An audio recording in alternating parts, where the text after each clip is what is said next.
श्री गणेशाय नमः। जय श्री कृष्णा। राधे राधे।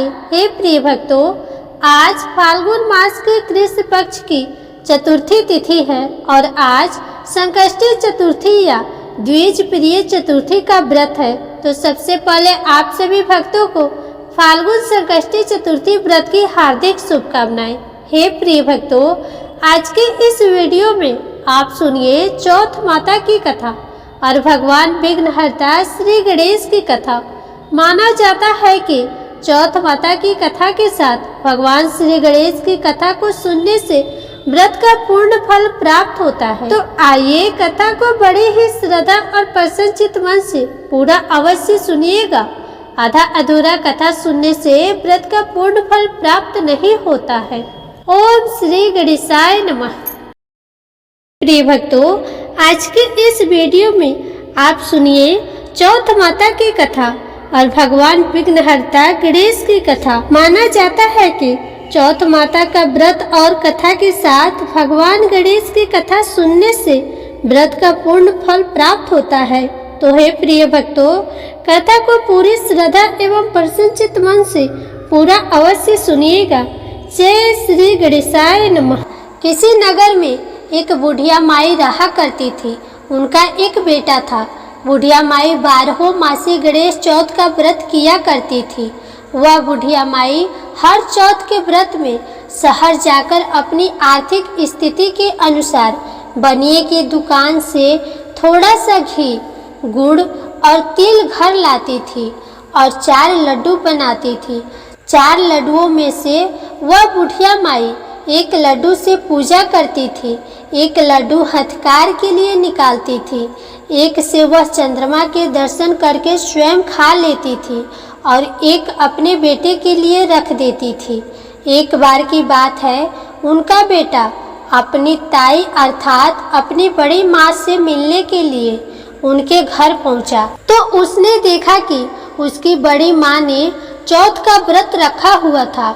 उत्सुकता से लड़के ने पूछा कि ताई जी, मेरी माँ तो 12 चौथ का व्रत करती है। इस पर उसकी ताई ने बोला कि तेरी माँ तो तेरी कमाई खाने के लिए ये व्रत रखती है।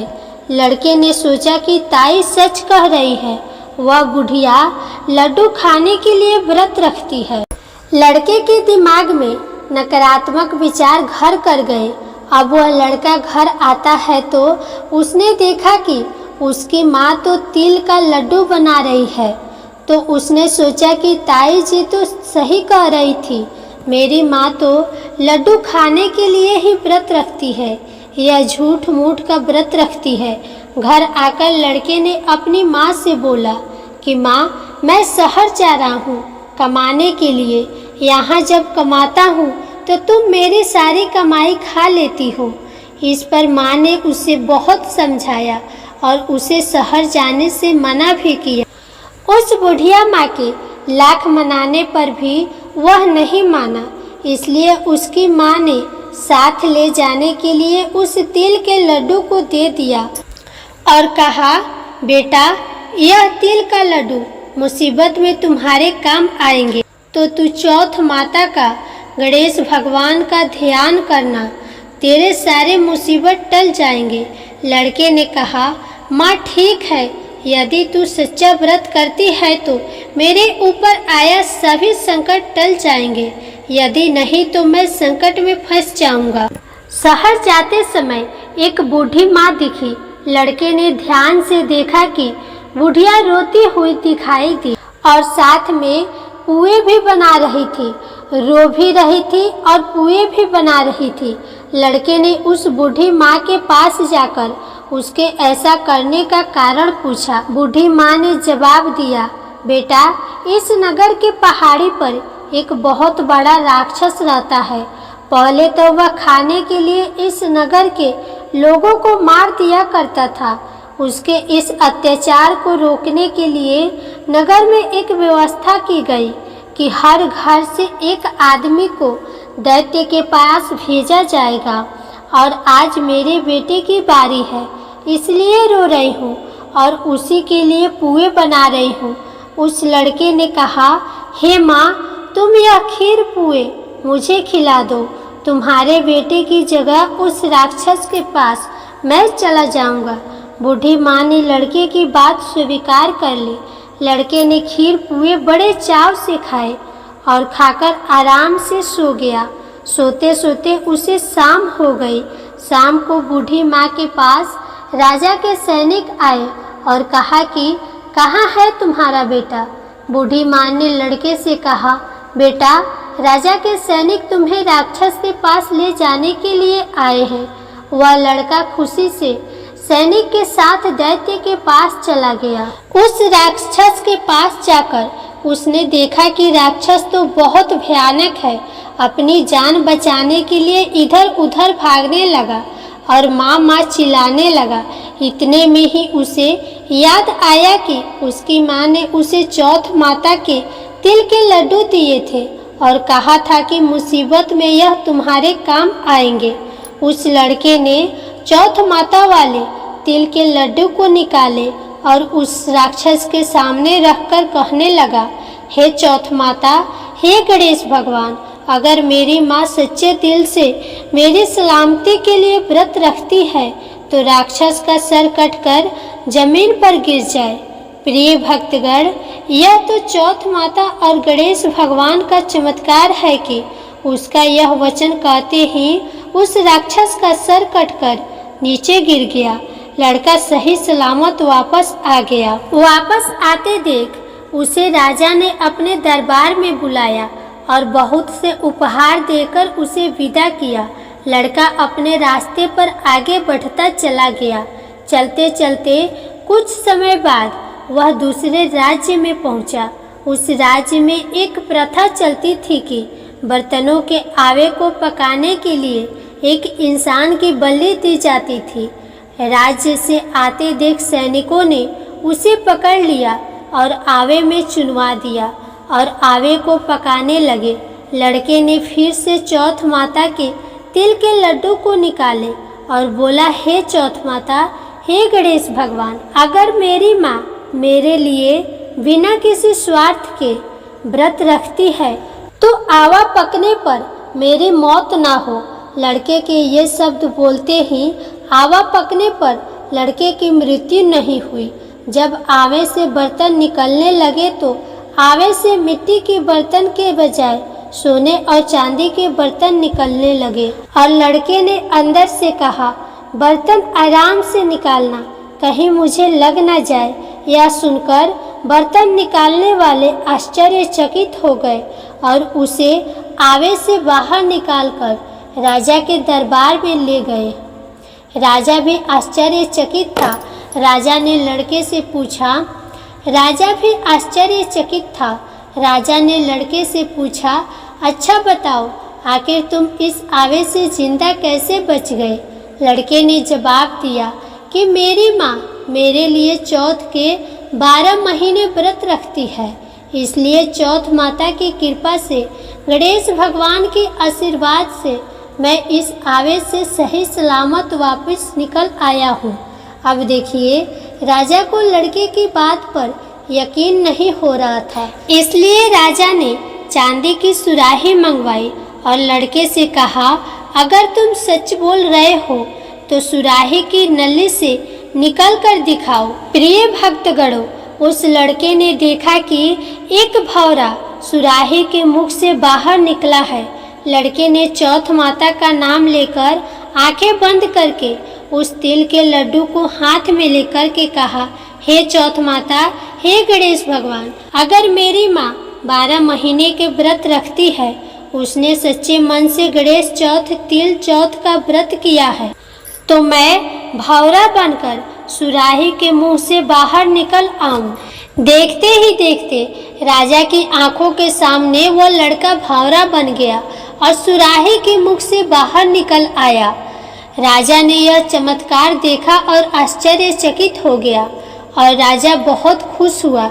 राजा इतना खुश हुआ कि राजा ने अपनी पुत्री की शादी उस लड़के से कर दी। पूरे नगर में राजा ने प्रचार करवा दिया कि नगर की सारी महिलाएं चौथ माता का व्रत करना आरंभ कर दे। कुछ समय बीत जाने के बाद लड़के को अपनी माँ की याद आई कि मेरी माँ तो बिना किसी स्वार्थ के मेरी सलामती के लिए व्रत रखती थी और मैंने किसी अन्य के कहने पर अपनी माँ को गलत समझ लिया। चौथ माता के आशीर्वाद से, गणेश भगवान की अनुकंपा से अभी तक सही सलामत हो। इस कारण लड़के ने राजा से अपने नगर जाने की इच्छा प्रकट की। राजा ने उसकी बातें मान ली और बहुत दान दहेज और हाथी घोड़े देकर विदा किया। लड़के के कई दिन की यात्रा के बाद वह अपने घर पहुंचा। जिस दिन वह घर पहुंचा उस दिन चौथ का दिन था। लड़का उसी बनिए की दुकान में गया जहां उसकी माँ हर चौथ को आती थी। लड़के ने सोचा कि माँ इस दुकान से तिल और गुड़ और घी लेने जरूर आएगी। जैसे लड़के ने सोचा था ठीक वैसा ही हुआ। हाथ में लाठी लिए हुए उसकी माँ रास्ते में आती हुई दिखाई दी। उसकी माँ की उम्र बहुत अधिक होने के कारण उन्हें दिखना कम हो गया था। लड़का उसकी लाठी से पैर मारकर और जानबूझकर उसके पुत्र के बारे में अपशब्द कहने लगा। उसकी बूढ़ी माँ ने कहा, भले ही मुझे गाली दे दो पर मेरे पुत्र को कुछ मत कहना। माँ के यह शब्द सुनकर बेटा उनके पैरों में गिर पड़ा और कहने लगा, माँ मैं तुम्हारा ही बेटा हूँ, मुझे माफ़ कर दो। माँ ने उसे पहचाना और गले लगा लिया, पर उसका बेटा इतनी धन दौलत के साथ वापस आया था, इसलिए नगर के वासियों ने विश्वास नहीं किया कि वह उसका ही बेटा है। बुढ़िया ने चौथ माता को याद किया और मन ही मन चौथ माता गणेश भगवान से कहने लगी कि मैंने अगर सच्चे मन से तुम्हारा व्रत किया है तो मेरे स्तनों से दूध आ जाए और दूध की धार मेरे बेटे के मुख में गिरे। प्रिय भक्तगणों, चौथ माता की चमत्कार से बिल्कुल ऐसा ही हुआ। दूध की धार उसके बेटे के मुख में गिरने लगी। सभी लोग देखकर हक्के बक्के हो गए। उन्हें यकीन हो गया कि ये उन्हीं का बेटा है और चौथ माता गणेश भगवान की जय जयकार करने लगे। नगर के सभी लोग चौथ माता का व्रत हर महीने रखने लगे। तो बोलिए श्री गणेश भगवान की जय, चौथ माता की जय। जय श्री कृष्णा, राधे राधे। हे प्रिय भक्तों, अब आइए चौथ माता की दूसरी कथा को सुनते हैं। पौराणिक कथा के अनुसार किसी गांव में एक सेठ सेठानी रहते थे। उनके एक बेटा और एक बहू भी थे। उनके बहू का नियम था सबको भोजन कराने के बाद स्वयं भोजन करती थी। उनके एक पड़ोसन जो रोज उनके घर आती और रोज ही ये पूछती कि आज तुम्हारे घर क्या बना है, और बहू भी रोज यही कहती कि ठंडो बासी भोजन। एक दिन बहू ने बहुत सारे पकवान बनाए थे। सब लोग खाना खाने बैठे तो उसके पति ने विचार किया कि देखते हैं पड़ोसन आती है और पूछती है कि तुम्हारे घर क्या बना है, तो यह क्या जवाब देती है। घर के सभी लोगों ने एक साथ बैठकर भोजन कर लिया। आज भी वह पड़ोसन आई और उस पड़ोसन ने पूछा कि आज तुम्हारे घर पर क्या बना है, तो बहू ने फिर वही जवाब दिया कि ठंडो बासी। तब सेठ के लड़के ने सोचा, हो न हो कोई बात जरूर है जिससे मेरी पत्नी पड़ोसन से ऐसा कहती है। उसने अपनी पत्नी से पूछा कि तुम रोज पड़ोसन से ऐसा क्यों कहती हो कि ठंडो बासी खाया, जबकि आज तो हम सब ने मिलकर कई तरह के पकवान खाए हैं। तब उसकी पत्नी ने कहा कि हम लोग जो भी खा रहे हैं वो अपने बाप दादा की कमाई है। जिस दिन आप कमा कर लाओगे उस दिन मैं समझूंगी कि ताज़ा भोजन कर रहे हैं। फिर लड़के ने अपने पत्नी के बातों पर विचार किया और उसने अपनी माँ से कहा, माँ मैं एक बड़े शहर में कमाई करने जा रहा हूँ। तब उसकी माँ ने कहा, बेटा अपने पास तो इतना धन है, फिर तुम क्यों शहर जाना चाहते हो। माँ के मना करने पर भी बेटे ने स्वयं कमाने का दृढ़ निश्चय कर लिया और जाते समय पत्नी से कहा कि जब तक मैं कमाकर बहुत सा धन लेके ना आऊं, तुम चूल्हे की आग बुझने मत देना। एक दिन चूल्हे की आग बुझ गई तो वह मन ही मन घबराने लगी। कहीं मेरे पति संकट में तो नहीं है, जल्दी से पड़ोस से आग लाकर चूल्हे में रख दूं। ऐसा विचार करके बहू पड़ोस में गई। वहां पड़ोसन चौथ माता का व्रत पूजन कर रही थी। पड़ोसन ने कहा, थोड़ी देर में आकर आग ले जाना। तब बहू ने पड़ोसन से पूछा कि आप क्या कर रही हो? तब पड़ोसन ने कहा, मैं चौथ माता का व्रत कर रही हूँ।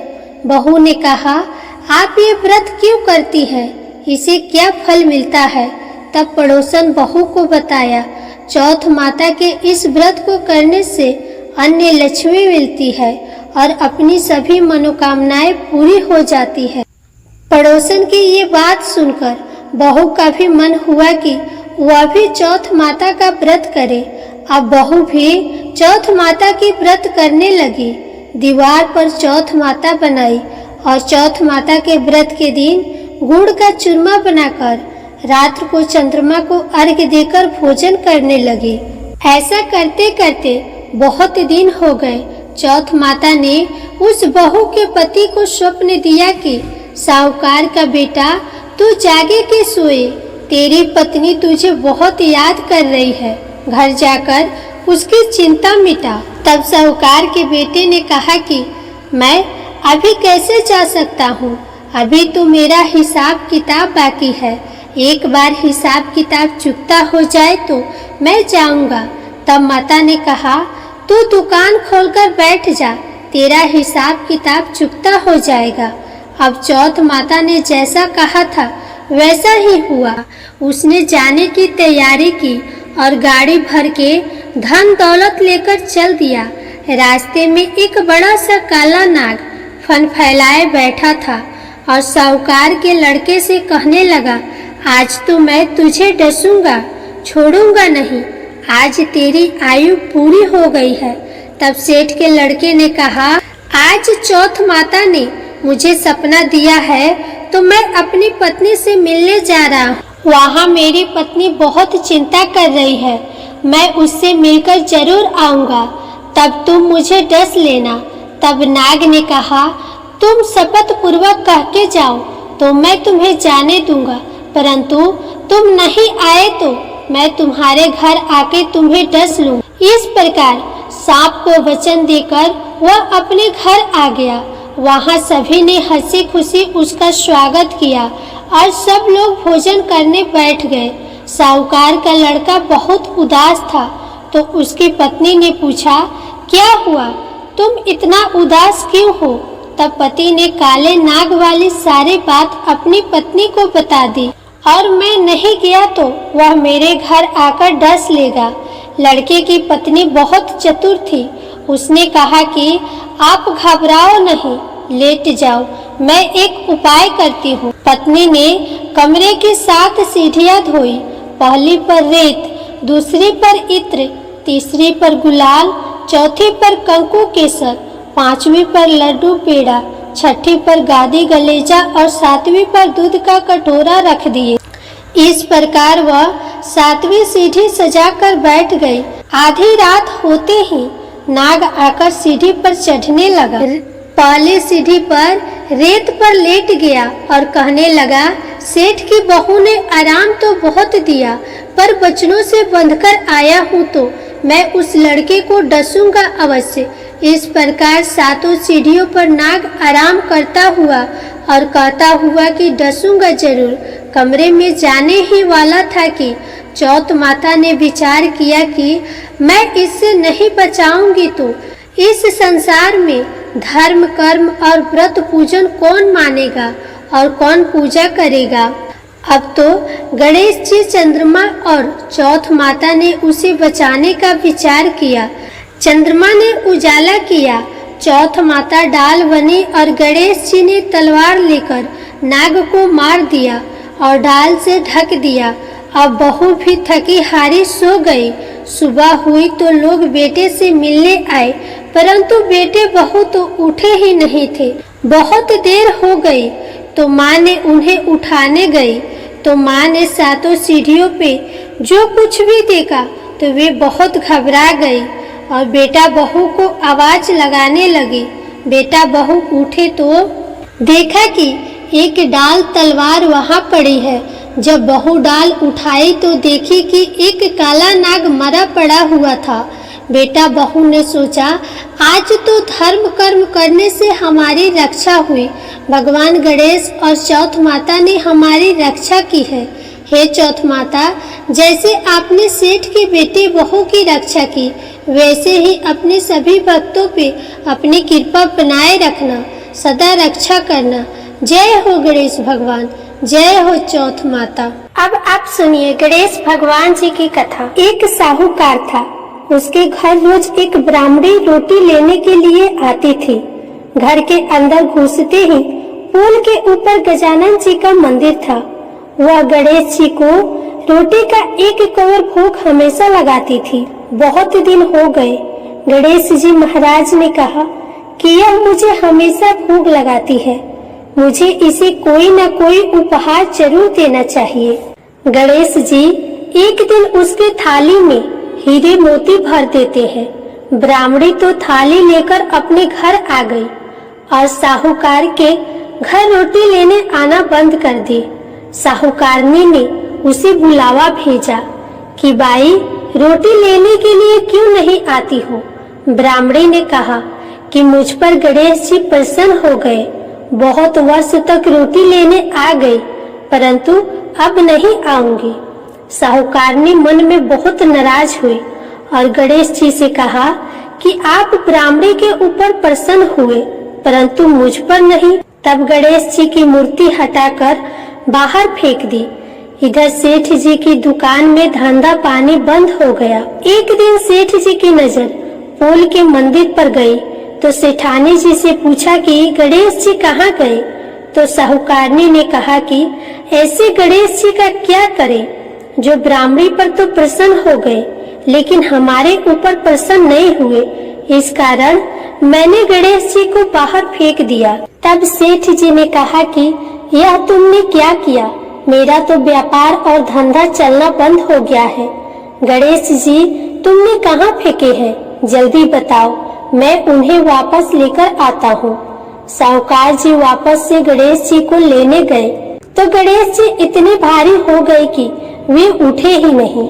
साहूकार जी ने कहा कि मेरे से गलती हो गई है, आप मेरे घर पधारिए।